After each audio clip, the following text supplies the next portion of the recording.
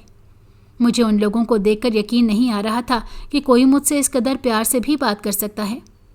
پھر وہ لوگ بہت اچھے موڈ کے ساتھ ہمارے گھر سے رخصت ہو گئے۔ ان لوگوں کا مزاج دیکھ کر امی کو کچھ حوصلہ ہو گیا تھا کہ شاید یہاں بات بن جائے۔ چند دنوں بعد ان لوگوں کا فون آیا اور ان لوگوں نے مجھے پسند کر لیا تھا اور اب وہ لوگ باقاعدہ رسم کرنے ہمارے گھر آنا چاہتے تھے۔ مجھے تو اس وقت یقین ہی نہیں آ رہا تھا کہ کوئی مجھے بھی پسند کر سکتا ہے۔ میں کہاں اپنی ذات کے اندھیرے میں قید تھی اور اب کہاں یہ روشنی کی کرن مجھے دکھائی دینے لگی تھی۔ میں ان دنوں بہت خوش رہنے لگی تھی۔ جلد ہی میری شادی کی تاریخ رکھ دی گئی۔ مجھے اپنی قسمت پر یقین نہیں آتا تھا کہ قسمت بھی کبھی مجھ پر ایسے مہربان ہو سکتی ہے۔ شادی کی رات جب میں نے اپنے شوہر کو دیکھا تو میرے شوہر بہت ہی حسین و جمیل تھے۔ مجھے اپنا آپ ان کے ساتھ بہت ہی بے معنی سا لگا تھا۔ ہماری جوڑی بالکل بھی نہیں جچ رہی تھی۔ جس نے بھی ہمیں ایک ساتھ دیکھا سب نے ہی دانتوں تلے انگلیاں داب لیں۔ میں بھی اپنے شوہر کو دیکھ کر حیران تھی کہ میری ساس نے مجھ میں ایسا کیا دیکھا کہ وہ اپنے اتنے حسین و جمیل بیٹے کی شادی مجھ سے کرنے پر راضی ہو گئیں۔ میرے شوہر نے پہلی ہی رات مجھ پر میری حیثیت واضح کر دی تھی اور صاف صاف کہہ دیا تھا کہ انہوں نے یہ شادی صرف اور صرف اپنی ماں کو خوش کرنے کے لیے کی ہے، ورنہ میں انہیں اپنی جیون ساتھی کے روپ میں بالکل بھی پسند نہیں آئی ہوں۔ انہوں نے مزید کہا کہ وہ مجھ سے بالکل بھی شادی نہیں کرنا چاہتے تھے، مگر اپنی ماں کو بھی انکار نہیں کر پائے تھے۔ یہی وجہ تھی کہ انہیں مجبوراً اس شادی کے بندھن کے ساتھ بننا پڑا۔ پہلی ہی رات اپنے شوہر کے منہ سے اس قدر شفاف حقیقت سن کر میرے پیروں تلے زمین نکل گئی تھی۔ مجھے تو لگنے لگا تھا کہ شاید اب میری زندگی کے اندھیرے اجالوں میں بدل جائیں گے، مگر میں نہیں جانتی تھی کہ ابھی تو میری زندگی کے امتحانات شروع ہوئے ہیں۔ یہ کب اور کس موڑ پر ختم ہوں گے اس کا مجھے بالکل بھی اندازہ نہیں تھا۔ شادی کی پہلی رات میری روتے سسکتے گزر گئی، مگر میرا جیون ساتھی مجھ سے اس قدر انجان رہا کہ اسے میرے آنسوؤں کی بھی کوئی پرواہ نہیں تھی۔ اسے تو بس اپنی ماں کو خوش کرنے کے لیے مجھ جیسی بدصورت اور معمولی شکل و صورت کی لڑکی سے شادی کی تھی، ورنہ اسے مجھ سے کوئی لگاؤ نہیں تھا۔ میرے شوہر نے پہلی ہی رات اپنی ماں کی اہمیت بھی مجھ پر واضح کر دی تھی کہ میں کبھی بھی ان کی ماں کے سامنے سر اٹھا کر بات نہ کروں۔ میری جگہ میرے شوہر کی زندگی میں بس جب تک ہی تھی جب تک کہ ان کی ماں مجھ سے خوش اور راضی رہتی، ورنہ میرے لیے ان کی زندگی میں کوئی جگہ نہیں تھی۔ یہ سب باتیں کر کے وہ مجھ سے منہ پھیر کر سو گئے اور وہ پوری رات میری آنکھوں میں کٹی تھی۔ میں یہی سوچ رہی تھی کہ چلو، میرے شوہر نے تو اپنی ماں کی محبت سے مجبور ہو کر مجھ سے شادی کرنے پر حامی بھری تھی، مگر میری ساس کی ایسی کون سی مجبوری تھی کہ انہوں نے اپنے بیٹے کے لیے مجھ جیسی عام شکل و صورت کی لڑکی کو پسند کیا تھا؟ اور کیوں؟ اس کا جواب مجھے اس رات تو نہیں مل سکا، مگر میرے شوہر کا رویہ مجھے بہت کچھ سمجھا گیا تھا کہ ان کی ماں کو خوش رکھنا ہی اب میری اہم ذمہ داری تھی۔ میں جو سمجھ رہی تھی کہ میری زندگی کی پریشانیاں اب ختم ہو گئی ہیں، تو مجھے یہ احساس ہوا کہ اصل پریشانی تو اب شروع ہوئی ہے۔ میں ہر قیمت پر اپنا گھر بچائے رکھنا چاہتی تھی، اور اس کے لیے میں نہیں جانتی کہ مجھے اپنی عزت نفس کی قربانی دینی پڑے گی۔ اور جب عورت کی شکل و صورت میرے جیسی ہو تو زندگی کا ہر پڑاؤ بہت ہی مشکل ثابت ہوتا ہے۔ میں نے بھی ٹھان لی تھی کہ اپنا گھر ہمیشہ آباد رکھوں گی، دوبارہ ماں باپ پر بوجھ نہیں بننا چاہتی تھی۔ اس بات کا عقدہ مجھ پر بعد میں کھلا کہ میرے شوہر میری ساس کے سوتیلے بیٹے تھے اور گھر کے واحد کمانے والے تھے۔ جب ہی میری ساس نے سوچا کہ اگر وہ میرے شوہر کے لیے کوئی حسین لڑکی اس گھر میں لے آئیں گی تو میرے شوہر تو اس کے حسن کے دیوانے ہو کر رہ جائیں گے۔ جب ہی میری ساس نے یہ چال چلی کہ انہوں نے اپنے سوتیلے بیٹے کی شادی مجھ جیسی بدصورت لڑکی سے کروا دی تاکہ ان کا بیٹا کبھی بھی میری جانب مائل نہ ہو سکے اور ان کی مٹھی میں رہے، جیسے جیسے وہ کہیں ان کا بیٹا کرتا رہے۔ اور سچ یہی تھا کہ میرے شوہر اپنی ماں کے بے حد فرما بردار تھے۔ آج تک انہوں نے اپنی ماں کی کسی بات سے انکار نہیں کیا تھا، اور اس بات کا جیتا جاگتا ثبوت یہ تھا کہ انہوں نے مجھ سے اپنی ماں کے کہنے پر شادی کر لی تھی۔ میرے شوہر کی سگی ماں ان کے بچپن میں ہی فوت ہو گئی تھی۔ اس کے بعد میرے سسر نے میری موجودہ ساس سے دوسری شادی کر لی۔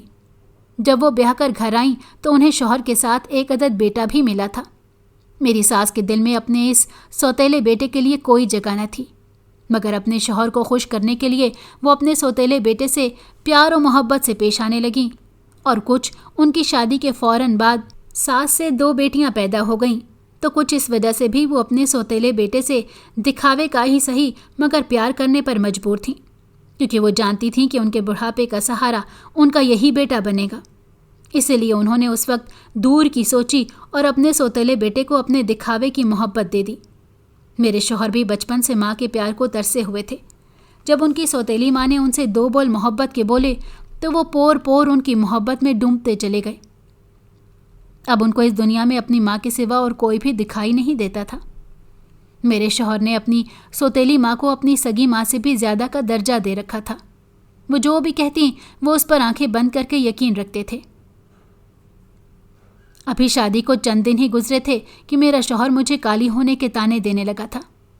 اسے میں ایک آنکھ نہیں بھاتی تھی۔ وہ ہمیشہ میری کالی رنگت اور شکل و صورت کو مذاق کا نشانہ بنایا کرتا تھا۔ اس کی یہ ساری باتیں سن کر میرا دل کٹ کر رہ جایا کرتا تھا اور مجھے بے حد دکھ ہوتا، مگر میں اسے کچھ کہہ نہیں سکتی تھی۔ خاموش رہنا میری مجبوری تھی۔ میرے شوہر کی اس قدر بے رخی پر بھی میرے دل میں ان کے لیے بہت محبت تھی، اور میں ہر حال میں ان کے ساتھ گزارا کرنا چاہتی تھی۔ اب میری ساس بھی میرے سامنے اپنے بیٹے کو میرے خلاف بھڑکانا شروع ہو گئیں کہ مجھ سے کبھی بیٹی نہ پیدا کرے، ورنہ اس کا کبھی رشتہ نہیں ہوگا۔ یہ بات سن کر میرے دل پر چھریاں چل جاتی اور میں بے اختیار دعا کرتی کہ مجھے بیٹی پیدا نہ ہو، اور اگر ہو بھی جائے تو اس کی قسمت میری جیسی نہ ہو۔ میری ساس یہ بالکل بھی نہیں چاہتی تھی کہ ان کے سوتیلے بیٹے کی اولاد اس دنیا میں آئے۔ وہ ہمیشہ اپنے سوتیلے بیٹے پر اپنا ہی تسلط قائم رکھنا چاہتی تھیں۔ ابھی شادی کو 1 سال بھی پورا نہ گزرا تھا کہ میں حاملہ ہو گئی۔ اب میرا شوہر مجھے دھمکاتا کہ اگر بیٹی پیدا کی تو وہ مجھے طلاق دے کر اس گھر سے رخصت کر دیں گے، کیونکہ اس کی ماں نے اس کے ذہن میں یہ بات بٹھا دی تھی کہ اگر بیٹی پیدا ہوئی تو وہ اپنی ماں جیسی ہی شکل و صورت لے کر اس دنیا میں آئے گی، اور میرا شوہر تو مجھ سے نفرت کرتا تھا، کجا کہ وہ اپنی بیٹی کو بھی میری ہی شکل کا دیکھتا۔ میرا شوہر ہر بات میں اپنی ماں کی ہاں میں ہاں ملاتا۔ میں ان دونوں سے بہت خوفزدہ رہنے لگی تھی۔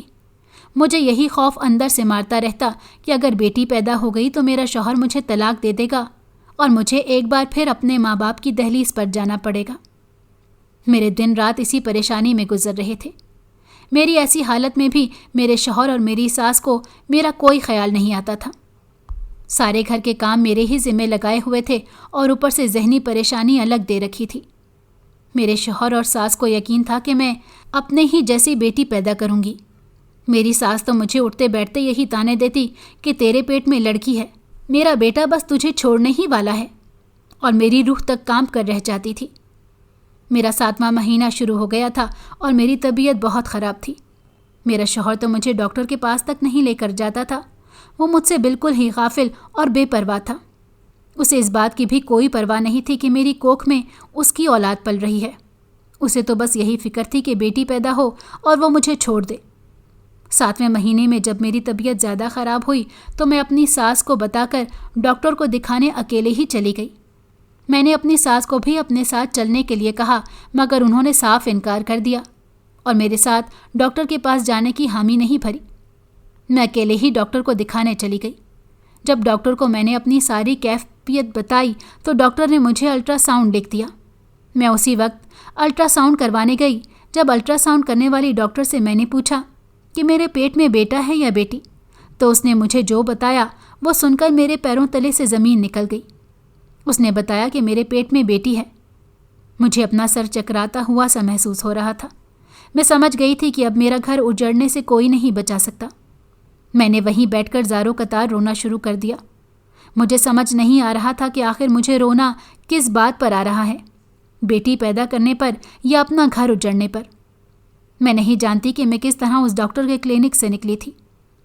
میں بس روتی ہوئی چلتی ہی جا رہی تھی۔ میرا بدصورت ہونا میرے لیے اتنا بڑا گناہ بن گیا تھا کہ اب میرا گھر اجڑ جاتا اور کسی کو اس کی پرواہ بھی نہیں ہونی تھی۔ مجھے اس بات سے فرق نہیں پڑتا تھا کہ بیٹی پیدا ہوگی یا بیٹا۔